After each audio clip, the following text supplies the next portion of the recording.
The game of pool, an occasional pastime for most, but a passion for the few who practice years to master. What you probably don't know is you could be queuing up with some of those masters at your local pub. You never know. Two Ark-La-Miss pool players are ranked among the very greatest. Tim Lavigne went behind the 8 ball and brings us their story. It's league night in West Monroe, and local pool players 18 and up gather to compete. They share a dream of ascending to the top of local standings, winning the playoff tournament, and earning a coveted trip to the entertainment capital of the world, Las Vegas. West Monroe natives Trey Funderburg and Jim Mullins are both bail bondsmen, so when they're not busy getting people out of jail, they're here. They teamed up, earning a shot to play in the National Doubles Championship, one of nearly 400 teams that made the break. We just talked and said, you know, we made it this far, who cares what happens from here on out. The format, Scotch Doubles, is where players shoot one ball at a time, alternating shots. It's a tough format for the players. It's pretty frustrating. I mean, you're not able to get into a groove like you want to. You're having to always worry about what you leave him, and if you don't shoot the same, you're never gonna leave him what he wants. Funderburg and Mullins played about 12 hours each day, beating team after team after team, each win moving them one step closer to glory. Funderburg credits their success to good chemistry. We always practice together every now and then. We're on the same team on Friday nights, and we just come out here and have fun. And yeah, he's really easy to play with. You know, he plays smart, plays really good defense, so.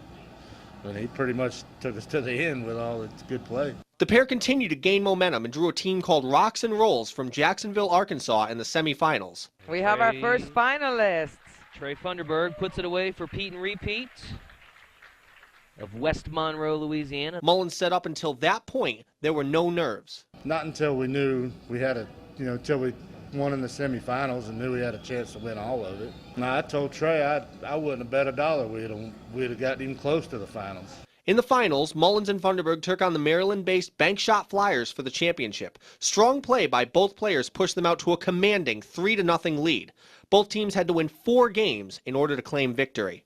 After the Bank Shot Flyers captured Game 4, they broke rack 5 and made each striped ball without missing.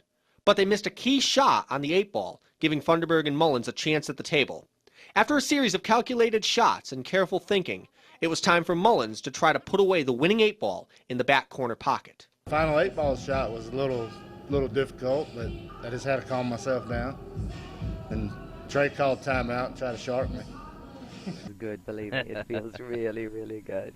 There it is. All right.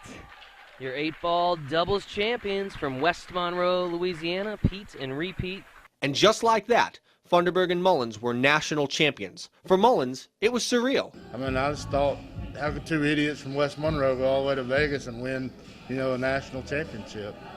They held their trophies proudly and took pictures with local league operator Paul Hennessy. Hennessy had been watching their progress all through the tournament. We supported them the whole way, watched every match. We live streamed it on our phones on Facebook. Everybody in our hometown got to watch it. Since Hennessy became a league operator a few years ago, the 28-year league veteran can't participate in national tournaments. He says he loves living the drama through his players. I'm proud. It's something that me as a player, when I was a player, it was something that we got really close to doing. He says next year it could be anyone in Funderburg and Mullins' shoes. You can get somebody in here that's just turned 18 years old, that's never played a game of pool before, and don't even know how to hold a pool stick. Next thing you know, they're going to Vegas to play in the national championship. As for our national champions, I put them to the test in a 1-game shootout.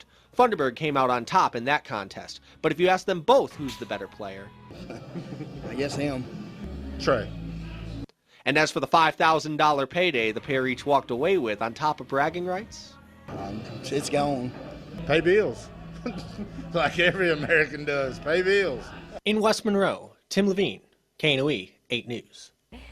And Funderburg and Mullins say they will defend their national championship next year if they get the chance. The American Pool Players Association announced the league is going global with several international countries in Asia joining. And because of that, winners of the future tournaments will be named World Amateur Champions. Very cool. So, do you play pool? Not really. No? I'm not very good. I'm not going to lie. Yeah. Do you? Well, my parents had a pool table in the house when I was growing up. My dad was always really good at it. He only played us to beat us. He thought. So I bet you can hold your own. No, I'm okay, but yeah, literally my You'd be dad better only than played me. us to beat us, and he's good at it. So.